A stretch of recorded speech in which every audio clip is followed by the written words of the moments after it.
My mother was still alive when my brother started planning her funeral. Not metaphorically, not emotionally, physically alive, breathing, eating, arguing with the television, correcting my daughter's grammar. But the machinery around her had already shifted. Conversations had moved ahead without her, forms had been drafted, decisions had been made in rooms she never entered. I didn't recognize it at first because nothing looked violent. There were no raised voices, no ultimatums, just a steady, quiet pressure applied by people who spoke gently and smiled often, as if kindness itself could be used to suffocate someone. I took my mother into my home years earlier without ceremony, no announcements, no family debate. She'd had a mild stroke, lost some balance, and her house became more hazardous than shelter. I moved her into my spare room, adjusted my schedule, learned her medications, and folded her care into my life the same way you fold in a responsibility you don't resent. She wasn't helpless. She was slower. She still had opinions, habits, and pride. She still signed her own checks and corrected her doctors. Nothing about her suggested an ending, just a narrowing. My brother lived 3 states away and called once a week, almost always on Sunday evenings. His voice was calm, practiced, the kind people develop when they want to sound dependable without being present. He asked how mom was doing, never how she felt. He asked if I was holding up, never what I needed. He didn't ask to speak to her unless I prompted it, and even then, the conversations were brief, oddly formal. Karen worked in health administration, which became her passport into every conversation. She referenced protocols, timelines, outcomes. She used phrases like best practices and realistic expectations. The first time she mentioned hospice, she framed it as preparedness, not prognosis. It doesn't mean she's dying, she said quickly, before anyone could object. It just means we're not caught off guard. My brother backed her up immediately. I remember looking at my mother across the kitchen table, watching her fingers still the way they do when she's processing something she doesn't like, but doesn't want to fight. I told myself it was grief, preemptive grief even. People prepare differently, I reasoned. Some people plan because they're scared of chaos. I had no reason yet to distrust them. My brother had always been passive, not malicious. Garen had always been efficient, not cruel. When they sent me hospice intake forms just to look over, I skimmed them, set them aside, and went back to making dinner. I didn't notice how early the language shifted from care to conclusion. Karen started calling doctors directly. I'd learn about it later, usually when a nurse referenced a conversation I hadn't been part of. Your sister-in-law asked about adjusting the dosage, one said offhandedly. Another asked me whether we'd finalized end-of-life directives yet, her voice careful as if I missed an obvious step. Each time I corrected the record. Each time I blamed crossed wires. Medical systems are porous that way. Authority slips easily to whoever sounds confident. The hospice nurse showed up on a Tuesday afternoon without warning. My mother was working on a crossword, irritated at the interruption, but polite. The nurse was kind, professional, and carried a folder already thick with paperwork. She asked about pain, about sleep, about appetite. Then she asked, "And the DNR, has that been finalized?" I said no. I said my mother was still making her own decisions. The nurse glanced at the folder, hesitated, and said, "I was told it was imminent." My mother looked at me then, not frightened, just confused, like someone who'd walked into the wrong meeting. That night, after dinner, I found paperwork on my kitchen counter that I hadn't put there. Hospice enrollment forms, partially filled out. My brother's handwriting on one page, Karen's email address listed as a secondary contact. I called my brother immediately. He sounded surprised I was upset. "We're just trying to help," he said. "Karen thought it would be easier if we got ahead of things." He spoke as if the decision had already been made, and my reaction was the only unexpected variable. My mother sat quietly in the living room while I paced listening. When I asked her if she agreed to any of it, she shook her head. She said slowly, "They asked questions. I thought they were hypothetical." She paused, then added, "They asked me what I wanted if things got worse. I didn't know what they meant now." There was no panic in her voice, just mild irritation, like someone discovering they'd been misquoted. A few days later, Karen called me directly. Her tone was brisk, controlled. She said she was concerned about quality of life. She said prolonged care could be undignified. She mentioned POS without numbers, burden without names. When I pushed back, she softened, said she admired me, and said she didn't know how I did it all. Then she said, almost casually, sometimes letting nature take its course is the kindest thing. I remember the phrase because it didn't fit the conversation. It sounded rehearsed, like a line she'd practiced. The paperwork kept coming. Copies of documents I hadn't signed, emails I wasn't copied on, a draft of a will already notarized, already dated. My brother said it was old, something Mom had done years ago. The signatures didn't look right to me, but I couldn't explain why. My mother didn't remember signing it, but memory is easy to dismiss when someone is aging. I didn't accuse anyone. I just started paying closer attention. The moment that stayed with me came late one evening, when I passed the guest room and heard my brother's voice coming from my mother's phone. The door was cracked. Karen was speaking, low and urgent. If she declines again, we don't intervene. We let nature finish the job. My mother didn't respond. I don't know if she understood the weight of what was being said. I know. I did. I stood there, unseen, listening to my sister-in-law talk about my mother as if the outcome was already agreed upon. The next morning, my brother called and told me hospice had already been notified. He said it like a courtesy, like he was saving me a step. I looked at my mother, sitting upright at my kitchen table, buttering toast with steady hands, and realized something had shifted, not in her condition, but in the way people were preparing for her absence. And for the first time, I understood that whatever was coming next wasn't about care, it was about control. My mother died on a Wednesday morning while I was sitting in a budget meeting, and I didn't hear from a doctor. My phone buzzed twice in quick succession, the kind of vibration you notice even when you're pretending to listen. I glanced down, expecting a school update from my daughter or a pharmacy reminder. Instead, it was Karen's name. No greeting, no buffer, just a voicemail notification followed by a single text. Call me immediately. It's about your mother. I excused myself from the room on instinct, already annoyed at the presumption of urgency, already bracing for drama. When I called back, Karen answered on the first ring, voice steady, composed, almost relieved. She passed peacefully this morning. No pause, no softness. Hospice was with her. There was no pain. I remember gripping the edge of the hallway table to keep my balance, my brain scrambling to reconcile her words with the image of my mother buttering toast 2 days earlier. I asked where she was. Karen said it all happened very fast. I asked which hospital. She said the paperwork is being handled. I asked to speak to my brother. She said he was not up to talking.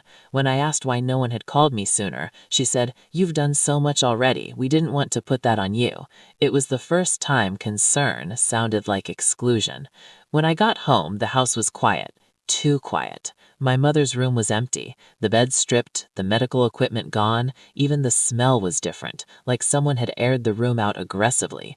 I stood there for a long time, waiting for grief to hit, but all I felt was disorientation. There were no signs of an ending, no pills on the nightstand, no discarded tissues, no hospice materials. It looked less like a death had occurred, and more like a room had been cleared for resale. I asked where her body was. Karen said arrangements had already been made. A small service, private, just immediate family. When I said I was immediate family, she corrected herself without apology. Of course, we assumed you'd want to handle logistics. She spoke as if efficiency was a favor, as if my absence from my own mother's death was a kindness. When I pressed for details, she sent me a scanned death certificate within the hour. I read it 3 times before I noticed the inconsistencies. The time of death didn't match the hospice timeline she'd described. The attending physician's name was unfamiliar. The facility listed wasn't one my mother had ever been admitted to. I told myself errors happened. Paperwork was messy, especially under stress. Still, I called the hospice number listed. They had no record of my mother. I called the facility on the certificate. After a long hold, a clerk told me they couldn't discuss patient information. When I explained I was listed as next of kin on all prior records, she paused and said, "I don't see that here." The funeral happened without me. I was told afterward, a brief ceremony, ashes already handled, nothing to be done. My brother said it was what Mom would have wanted. I asked how he knew that. He said she'd talked about it recently. My mother had talked to me every day. She hadn't mentioned dying once. The disconnect was widening, and I could feel myself being pushed to the margins of my own life, recast as a distant relative instead of the person who'd been there every morning and every night. The insurance company was my next call. The policy had been active for years, modest but sufficient. The representative was polite, careful. She confirmed they'd received notice of death, but said the payout was delayed pending verification. There are some discrepancies we need to clear up, she said. When I asked what kind, she declined to elaborate. She did, however, ask me if I had access to hospital discharge records. The question caught me off guard. Discharge? I repeated. She apologized and said she might have misspoken. 2 days later, my brother scheduled the will reading. He insisted on moving quickly and said it was better not to drag things out. The meeting was held over video, the executor on one screen, Karen and my brother sitting side by side on another. I listened quietly as the will was read, each sentence landing heavier than the last. My mother's assets, what little there were distributed neatly, decisively. My name wasn't mentioned once. Not a bequest, not a token, not even an acknowledgement. It was as if I didn't exist. Karen watched my face closely, waiting for a reaction. My brother stared at the table. When the reading ended, Karen immediately began discussing timelines, transfer of accounts, and next steps. I asked when the will had been signed. The executor gave a date from several years earlier. I asked where it had been stored. Karen answered before anyone else could. In a secure file, she said. Mom wanted privacy. I didn't argue. I just asked for a copy. After the call, I contacted the hospital listed on the death certificate again, this time in person. I brought my identification, my mother's prior records, anything that proved our relationship. A middle-aged administrator met with me in a small office, her tone neutral but attentive. She pulled up the file, frowned slightly, and asked me to confirm my mother's date of birth. When I did, she hesitated. "Are you sure we're talking about the same patient?" she asked. I nodded. She turned the screen slightly toward me. The name was close, but not exact. One letter off. The birth date matched. The social security number was incomplete. "She was discharged," the administrator said, slowly, "not deceased." I felt the air leave my lungs. I told her that couldn't be right. She scrolled, then stopped. "She was discharged under a different name," she said, "transferred to a private residence." When I asked whose, she shook her head. "I can't release that without proper authorization." Then she looked at me again, really looked, and said, "You might want to talk to your family." I walked out of the building with the death certificate still folded in my bag, suddenly aware that everything I'd been told rested on paper that didn't line up. My mother had been declared dead, but the systems that mattered, the ones that paid out money, that logged movement, that tracked care, weren't convinced. The insurance delay, the wrong facility, the altered name, none of it felt accidental anymore. That night, Karen called to ask if I had received the will copy. Her tone was sharp, impatient. When I said I had questions about the death certificate, she went quiet for a beat too long. Then she said, "These things can be confusing." She suggested I focus on grieving instead of details. I told her details were all I had left. She ended the call abruptly. I sat alone at my kitchen table long after midnight, the house silent in a way it hadn't been since my mother moved in. Everyone else seemed ready to move forward, execute the will, close accounts, finalize the ending, but something in the record refused to cooperate. Somewhere between the paperwork and the payouts, the story broke down. And for the first time, since Karen had spoken about letting nature finish the job, I allowed myself to consider a possibility far worse than neglect. Maybe my mother wasn't gone, maybe she had been removed, and maybe the rush to bury her on paper had been the point all along. I didn't start looking for my mother because I believed she was alive. I started because the paperwork refused to let her stay dead. Every system that mattered hesitated. Insurance wouldn't release funds. The hospital wouldn't confirm death. Even the hospice agency Karen claimed had been present had no record of her. What I had instead were fragments, dates that didn't align, names that were slightly altered, signatures that felt off in ways I couldn't articulate yet. I requested full medical records under my name as primary caregiver, and when the response stalled, I paid a records retrieval service to push harder than I could politely do myself. What came back wasn't a clean file, it was a trail. Buried inside the hospital records was a transfer log dated 2 days before my mother was declared dead. The name was wrong by a single letter, an easy error if you wanted plausible deniability, but the birth date was exact. The medications listed were hers. The discharge note described her condition as stable, ambulatory with assistance, not terminal, not declining, discharged, not deceased. The destination was listed as a private residence, address redacted. The attending nurse had signed off with a note that made my stomach tighten. Patient alert, oriented, asked questions. I tracked down the nurse. It took 3 calls and a favor from someone I'd once helped navigate elder care benefits, but eventually she agreed to meet me off the record. She was younger than I expected, tired in the way people get when they've learned too early how systems can be bent.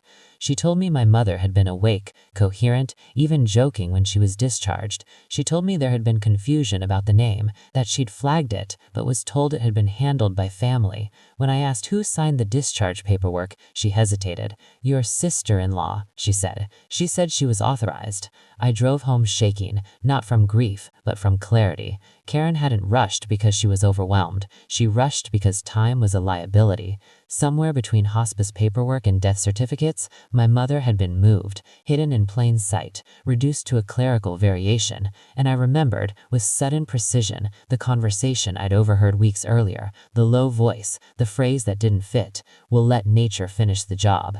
I didn't confront anyone. I didn't warn my brother. I went quiet. I started reconstructing timelines the way investigators do, not emotionally, but methodically. Phone records, pharmacy refills, appointment dates.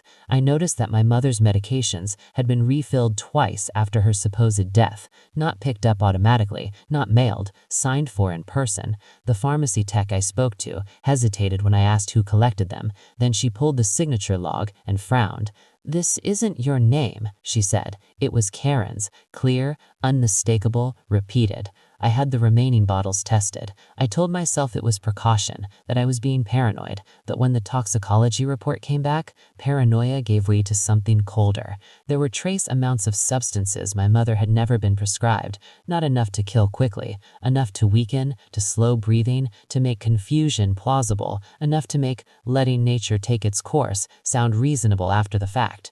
The pharmacist who reviewed the results with me didn't dramatize it. He didn't have to. He just said, "This isn't accidental." That was when I stopped wondering if my mother was alive and started wondering how close she had come to dying. I found her because I remembered what Karen didn't. My mother hated unfamiliar places. If she'd been relocated under pressure, it wouldn't be somewhere random. It would be somewhere quiet, out of the way, somewhere framed as temporary. I checked short-term care rentals, extended stay facilities, anywhere that accepted private pay without asking too many questions. It took days. Then one address came up twice, once in a utility inquiry, once in a medical transport invoice that had been miscoded. I drove without calling ahead. She was thinner when I saw her, pale but alert, sitting in a recliner near a window, wrapped in a cardigan I recognized. When she saw me, she didn't cry. She looked relieved, like someone who'd been waiting to see if her instincts were right. She told me everything in fragments, how Karen had insisted on managing her pills, how she felt foggy, how conversations had happened around her instead of with her, how she overheard overhead she wasn't meant to hear. She told me they had agreed. She told me, "I knew you hadn't." I moved her that night. No announcements, no updates. I didn't put her back in my house. I put her in somewhere neutral, secure, documented. I looped in an attorney under the guise of estate clarification and began compiling evidence the way you do when you know disbelief will be your first obstacle. Medical logs, pharmacy records, signature comparisons, transfer documents, everything dated, everything copied. I knew if I accused them without proof, I'd lose control of the narrative immediately. Karen called 2 days later. Her tone was sharp, impatient. When I said I had questions about the death certificate, she went quiet for a beat too long. Then she said, "These things can be confusing." She suggested I focus on grieving instead of details. I told her details were all I had left. She ended the call abruptly. I sat alone at my kitchen table long after midnight, the house silent in a way it hadn't been since my mother moved in. Everyone else seemed ready to move forward, execute the will, close accounts, finalize the ending, but something in the record refused to cooperate. Somewhere between the paperwork and the payouts, the story broke down, and for the first time, since Karen had spoken about letting nature finish the job, I allowed myself to consider a possibility far worse than neglect. Maybe my mother wasn't gone, maybe she had been removed, and maybe the rush to bury her on paper had been the point all along. The final confirmation came when a detective I hadn't contacted called me. He asked about a death certificate that didn't match hospital data. He asked about a private transport billed under a false name. He asked if I'd noticed anything unusual about my mother's medication. I told him I had. I told him everything. He listened without interrupting. When I finished, he said, "You should be careful." I asked him why. There was a pause on the line. Then he said, "Because people who go this far don't usually stop when they're exposed. They try to fix the problem." He didn't have to explain what the problem was. I already knew.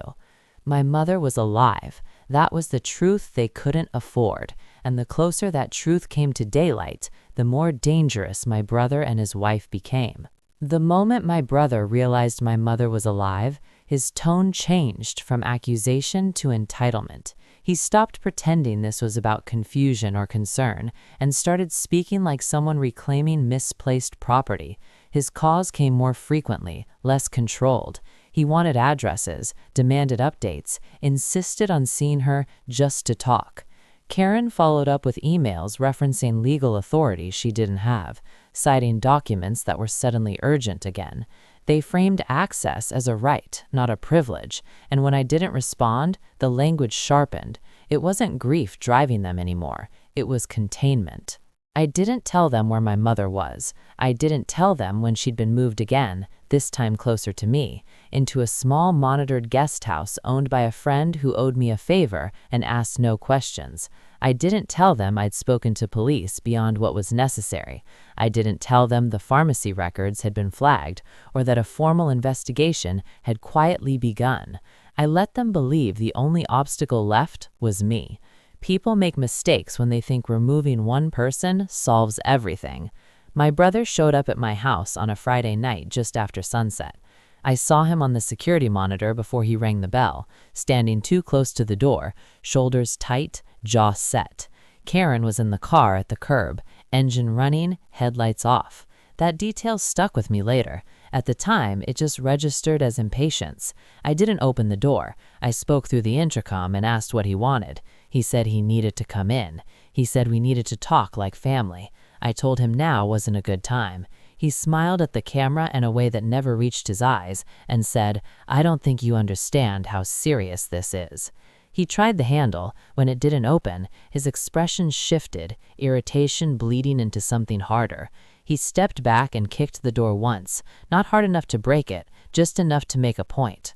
I told him to leave. He raised his voice, accused me of kidnapping, of elder abuse, of hiding assets. I recorded everything. Karen stayed in the car, watching, hands on the wheel. When a neighbor's porch light flicked on, my brother lowered his voice and changed tactics, pleading now, telling me Mom was confused, telling me I was making things worse for everyone. Then he moved toward the side of the house. I realized what he was doing a second before the alarm went off. He wasn't trying to force a conversation. He was trying to force an outcome. The side entrance led to the utility room, old construction, less reinforced. I heard metal scrape against metal, then a sharp crack. The gas detector triggered almost immediately, shrill and unmistakable. He hadn't planned on that.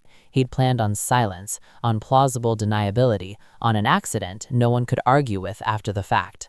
I didn't confront him. I didn't shout. I moved the way you do when adrenaline narrows your vision and training takes over, even if you've never trained for this exact thing.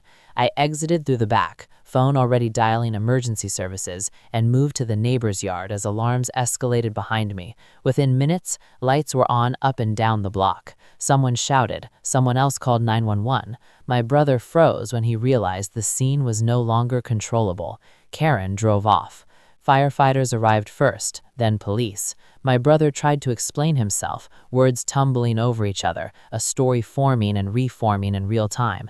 He said he smelt gas and tried to help. He said the door must have been loose. He said I'd been unstable lately. The officer listening nodded politely and asked him to step aside. Then another officer asked if there were security cameras on the property. There were. The footage was clean, clear angles, timestamps intact. It showed my brother approaching the door, testing it, kicking it, circling the house. It showed him tampering with the utility access, tools in hand. It showed him stepping back when the alarm sounded, not calling for help, not warning anyone, just standing there, calculating. When the officer reviewed it, his expression didn't change, but his questions did. They became shorter, more precise.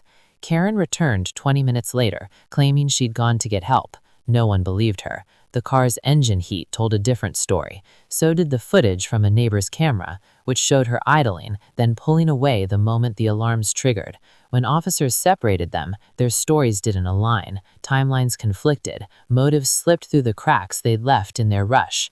My brother was detained that night. Not arrested, not yet, but questioned long enough for the tone to shift from misunderstanding to suspicion. Karen wasn't taken in, but her phone was, so was his. I gave a statement that stuck to facts only. Times, actions, recordings. I didn't speculate. I didn't accuse. I let the evidence do what it was designed to do. The detective I'd spoken to earlier met me outside, his expression grim but unsurprised. He told me the incident had escalated the investigation considerably. He told me attempted tampering during an active inquiry rarely worked out well for the person doing it. He told me, carefully, that I should prepare for this to become public sooner than I might like. I asked him what that meant. He said, "Probate court doesn't like surprises, but it really doesn't like fraud." The next morning, I was served with a notice, emergency probate hearing. My brother had filed a motion claiming I was interfering with the estate execution and unlawfully withholding information. It was a last move, a desperate one, designed to force visibility and regain narrative control. Karen always believed paperwork could outrun reality if it moved fast enough. She miscalculated the cost of acceleration.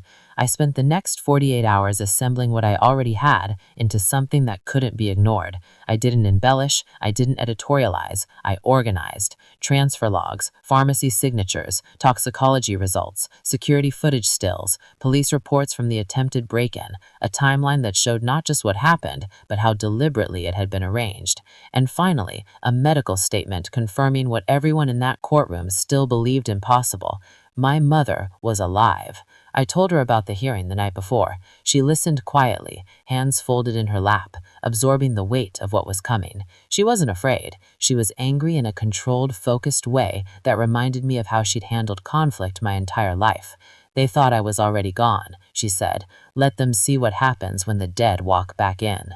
The morning of the hearing, my brother and Karen arrived early. They sat close together, papers stacked neatly, faces composed. Karen spoke confidently to the clerk, already explaining delays, already framing the narrative. When I entered, they avoided eye contact. They thought I was alone. They thought the worst thing I could do was argue. The judge opened the session by reviewing the estate, the will, and the death certificate. Karen nodded along, prepared and practiced. Then the judge asked about the pending investigation. Karen stiffened. She objected to relevance. The judge overruled. I was asked to present my evidence. I did, piece by piece, without commentary. Each document landed quietly, but the cumulative effect was unmistakable. When the judge asked if the deceased had been definitively identified, the courtroom paused. I stood and said, "No." Karen laughed once, sharp and disbelieving. The judge asked me to clarify. I nodded toward the door. "Because she's alive," I said. The doors opened. My mother walked in slowly, supported but upright, eyes scanning the room with clear recognition. The sound that followed wasn't dramatic. It was worse. A collective intake of breath, disbelief settling like a weight. Karen's face was drained of color. My brother stood abruptly, chair scraping back, mouth opening without sound. The judge rose to his feet. In that moment, everything they'd rushed to secure collapsed. The will, the death certificate, the narrative they'd tried to finalize before anyone could check the math. And, as officers moved toward my brother and Karen, hands ready, the truth they'd tried to bury stood very much alive in front of them. The accident hadn't worked, the paperwork hadn't held, and now there was nowhere left to hide. Probate court was supposed to be procedural, quiet, forgettable, the place where stories ended on paper. Instead, it became the room where a lie finally ran out of oxygen. When my mother walked in, alive and unmistakably present, the judge didn't speak right away. He didn't need to. The entire premise of the hearing collapsed under its own weight. Karen's confidence evaporated in real time, her hands tightening around a folder that suddenly meant nothing. My brother looked like someone watching a structure fall that he'd been standing inside, stunned not by the impact, but by how obvious the fault lines had been all along. No one in that room needed theatrics. Reality had done the work. The judge ordered an immediate recess, not to calm emotions, but to restore order. Officers moved with purpose now, not hesitation. Karen tried to speak, tried to explain, to contextualize, to reframe, but she was silenced by procedure, the very thing she'd relied on to get this far. My mother was escorted to a side room, examined briefly by a court-appointed medical officer who confirmed what everyone could already see. She was alive, cognizant, capable. The death certificate was voided on the spot. When proceedings resumed, the tone had changed completely. This was no longer about estate distribution. It was about fraud, conspiracy, attempted exploitation of a vulnerable adult. The judge asked questions that didn't invite interpretation, only facts. Karen's attorney objected repeatedly and was overruled just as often. The evidence stack I'd assembled was entered into record in full. Each document wasn't dramatic on its own. Together, they told a story that couldn't be interrupted. The will was declared invalid immediately, not contested, invalid, signed under questionable circumstances, executed while the testator was alive but falsely declared deceased, and accompanied by material misrepresentation. The judge didn't raise his voice when he said it. He didn't need to. Karen's face hardened, then fractured, as the one thing she'd been racing toward dissolved in a single sentence. My brother didn't react at all. He just stared straight ahead, as if movement might confirm this was real. The criminal charges followed quickly. Elder abuse, insurance fraud, falsification of medical records, attempted murder charges tied to the medication tampering and the staged gas incident. The language was precise, unemotional. Officers stepped forward and placed Karen in handcuffs first. She protested then, loudly, insisting on misunderstandings, on good intentions, on my influence over my mother. No one listened. When my brother was cuffed, he finally looked at me. Not with anger, with something closer to disbelief, as if he still couldn't accept that the story had ended differently than planned. My mother watched quietly. She didn't cry, she didn't speak. She'd lived long enough to know that moments like this didn't require commentary. The consequences were unfolding without her help. When the judge addressed her directly, apologizing for the court's role in accepting false documentation, she nodded once. "I trusted my children," she said simply. That was all. It was more than enough. Outside the courthouse, reporters gathered quickly. Word spreads fast when the dead walk back into public record.